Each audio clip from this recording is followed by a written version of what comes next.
નમસ્કાર મિત્રો, મારી ચેનલમાં તમારું સ્વાગત છે। અમદાવાદમાં માનવતા મળી હોવાનો કિસ્સો પ્રકાશમાં આવ્યો છે, જેમાં નિકોલમાં રહેતા દંપતીએ સિવિલ હોસ્પિટલમાં કાચની પેટીમાં તાજું જન્મેલું બાળક ત્યજી દીધું હતું। કમનસીબે બાળકનું હોસ્પિટલમાં સારવાર દરમિયાન મોત થતાં એઆરટી વ્યાપી જવા પામી હતી। આ બનાવ અંગે નિકોલ પોલીસે મૃતક બાળકના માતા-પિતા સામે ગુનો નોંધી વધુ તપાસ હાથ ધરી છે।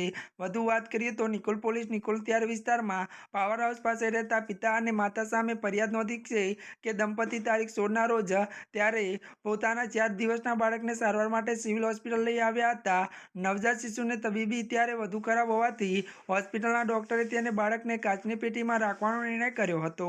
મળતી વિગતો અનુસાર વધુ વાત કરવામાં આવે તો 1200 બેડની ત્યારે હોસ્પિટલમાં એનઆઈસીયુ ત્યારે વોર્ડમાં કાચની પેટીમાં બાળકની સારવાર ચાલી રહી હતી। ત્યારબાદ તારીખ 23ના રોજ કમનસીબે બાળકનું મોત થતાં એઆરટી વ્યાપી જવા પામી હતી। માસૂમ બાળકના મોતને લઈને ડોક્ટરો પણ એક તબક્કે આંચકામાં ત્યારે મુકાયા હતા અને વાલી વારસની ત્યારે શોધખોળ હાથ ધરી હતી।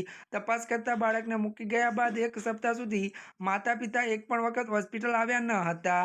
વધુ વાત કરવામાં આવે તો હોસ્પિટલ સત્તાધીશો બાળકને બિનવારસી દર્દીઓ જાહેર કરીને તેની સારવાર કરી રહ્યા હતા। આ અંગે ત્યારે ઘટના અંગે સિવિલ હોસ્પિટલ તરફથી પોલીસને બાળકના મોત અંગે જાણ કરવામાં આવી હતી। નિકોલ પોલીસ બાળકની સાર સંભાળ ન રાખવા બદલ માતા પિતા સામે ગુનો નોંધી વધુ તપાસ હાથ ધરી હતી। ત્યારે મિત્રો, આજના માટે બસ આટલું જ। અમારી ચેનલમાં નવા હોય તો અમારી ચેનલને લાઇક, શેર અને સબસ્ક્રાઇબ કરી દેજો। ધન્યવાદ।